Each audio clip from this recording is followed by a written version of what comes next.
fellow citizens, you have been following the unfolding events. Roye shala da kwar ni Salva Kiir Mayar dit katari kami jituo ka Nasser County ka Upper Nile State ki wilaya Halanil jen chelat ine chawaji waida chere kamen chialingan wo te ka tichituo ka wilaya Halanil ka Nasser County chelat en wo dej kuma meta ka Nasser meji shenga wuni ka korun dang badak ken chawana wo de ka wuj en wani ko de dej mi dong de kwengwe dien ko jen kalet kon lalat ke de kume ka dobe gorke wo de ka wuj ka jen cha wo guj ka dob siyasa ka en wo de ni to kon wa wini ti waka ger ki tim bu gwadien wo gol chalat ka dob siyasa ka en wo wa wuj ni ma tani sharp tin kon ta ka ulang kene Nasser ka chanka jandara wo badak ka fayrew ki kuor Dr. Riek Machar kuoren gur kuor indit ka jino Sudan che dol tiech en wo de roja mo de lat ki kuor jala de no atok ka changa diok ka pai diok ka rona me ci dola mo cha nyor ka chela de no ci Dr. Riek Machar che ne dial amani pat ni dial tin kon rei mal che ka jiyo no jen baroy mo be daleka ka changa ngwan ka pai diok ka rona me giada de ni ka Nasser ala do de ni chwaja mak de jembor ka tet de ni SPLA IO ko kor ka me ci regalat eno en dej ayo kiken guante de ni kumatin bidwaj maj ka Nasser en wano ci general majur dak kor de ni menana ka de ni tin konta ka Nasser che kor che ter ka che ngut rome giade de ni sin kel ka dubanne ka tin koni dot ka je ray di baba ka kane ray kandak ni ci kor la de no wano ci Dr. Riek Machar che kor de ni general majur jiok eno jin Broselamo ka dej ayo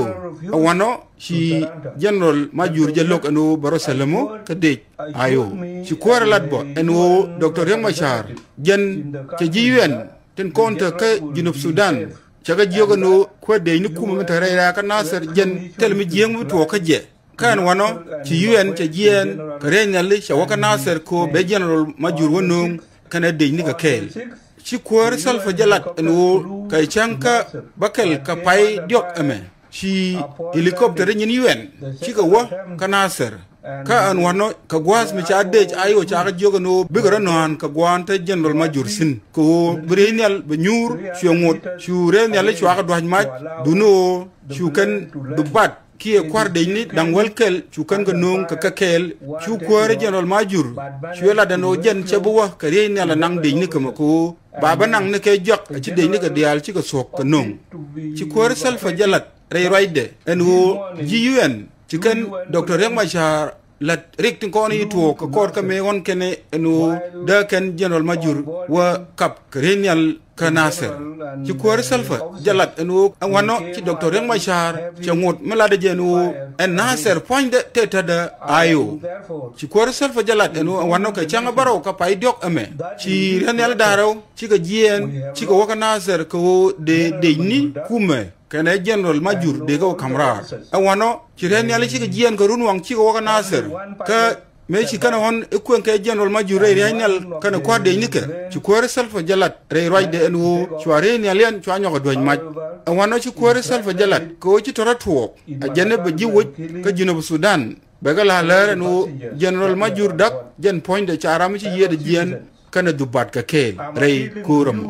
rey roide en kuar Salva chelat en wo sieje ji junub Sudan di alen wo baroden palping ka rek to ci tuok lada je en kuar Salva en wo chala ne ka tinyin ngwan en wo wojeme chabuloy kor a jene sieje ji junub Sudan di alen wo seram bu ngot nanga tedde be mi jeglat karamadong ka sieje ke kan ji junub Sudan en wo kuma de mang bode en kuar Salva ajane bariya ko mo beri alaka ne ka do mala ka serek betuo ka junub Sudan ajane soba jadlo ajde ga general major tin ko on cha gwandi nak ko takel ka amani shi mani kwa de ni ko on shi lukel ka general major ajane general major ka kwar ka kel let ken dial be ka tare loni ji junub Sudan ko ladien let kan je woj ajane bi ko yiken kap ne kamal ka thieje an kuar Salva en wo ne dial orodian palga pin re ka mi tuo a jenne kos be junub Sudan be pos